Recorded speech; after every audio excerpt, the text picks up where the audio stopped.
پیارے بچوں، ایک دفعہ کا ذکر ہے، ایک خوبصورت وادی میں بٹر نام کی ایک تتلی رہتی تھی۔ بٹر رنگ برنگے نازک پروں والی متجسس تتلی تھی جسے فطرت سے متعلق چیزوں کو جاننے کا بہت شوق تھا۔ ایک روشن صبح بٹر وادی کے خوبصورت میدان میں دوسری تتلیوں کے ساتھ پھولوں کے درمیان یہاں سے وہاں اڑ رہی تھی۔ اسی دوران تیز ہوا چلنے لگی اور بٹر نے ہوا میں کچھ گول مٹول چیزوں کو اڑتے ہوئے دیکھا۔ بٹر کو ان گول مٹول چیزوں کو بغیر پروں کے ہوا میں اڑتا ہوا دیکھ کر بہت حیرت ہوئی اور اس نے اپنے ہلکے پھلکے پروں کے ساتھ ان کے پیچھے پیچھے اڑنا شروع کر دیا۔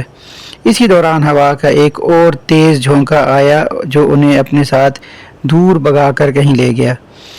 بٹر کو یاد آیا کہ ساتھ والے میدان میں ایک بہت ذہین اور سمجھدار تتلی رہتی ہے، لہٰذا بٹر ان گول مٹول چیزوں کے بارے میں جاننے کے لیے اس ذہین اور سمجھدار تتلی فلائی کی طرف چل پڑی، اور بٹر جب فلائی کے پاس پہنچی تو اس نے فلائی سے پوچھا، فلائی، میں نے آج کچھ گول مٹول چیزوں کو بغیر پروں کے ہوا میں اڑتے ہوئے دیکھا ہے، تو یہ کیسے ممکن ہے کہ کوئی بھی چیز بغیر پروں کے ہوا میں اڑ سکے؟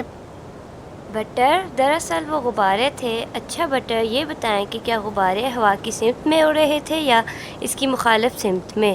جی فلائی، یہ ہوا کی سمت میں ہی اڑ رہے تھے۔ بٹر، دراصل ہم سب مخلوقات اور یہ ساری دنیا فزکس کے قوانین کی پابندی کرتے ہیں۔ اچھا، وہ کیسے؟ بٹر، غباروں کی بغیر پروں کے ہوا میں اڑنے کی صلاحیت دراصل انرشیا کی وجہ سے ہے۔ اوہ اچھا، یہ انرشیا کیا ہوتا ہے؟ بٹر، انرشیا سے مراد یہ ہے کہ کوئی بھی جسم حالت سکون یا حرکت میں ہی رہتا ہے جب تک کہ کوئی بیرونی قوت اس پر عمل نہیں کرتی، اور یہی نیوٹن کا پہلا قانون حرکت بھی کہلاتا ہے۔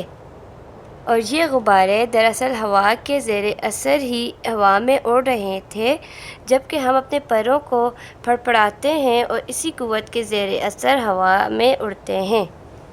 بٹر کو یہ نیا علم جان کر بہت خوشی ہوئی۔ وہ فلائی کا شکریہ ادا کرتے ہوئے تیزی سے واپس اپنے میدان کی طرف پلٹی تاکہ اپنی دوست سہیلیوں کو ان چیزوں کے بارے میں بتا سکے۔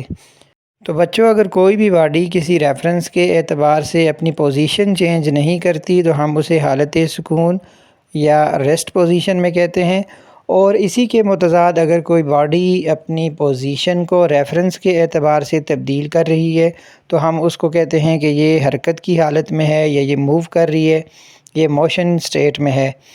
اور دوسری امپورٹنٹ بات کہ کوئی بھی باڈی جب تک اس پہ کوئی ایکسٹرنل فورس ایکٹ نہیں کر رہی ہوگی تو وہ اپنی اس پوزیشن کو، یعنی اگر وہ ریسٹ میں ہے تو ریسٹ میں رہے گی، اگر وہ موو کر رہی ہے تو وہ موو کرتی رہے گی تب تک کہ اس پہ کوئی بیرونی فورس اپلائی نہیں کی جاتی۔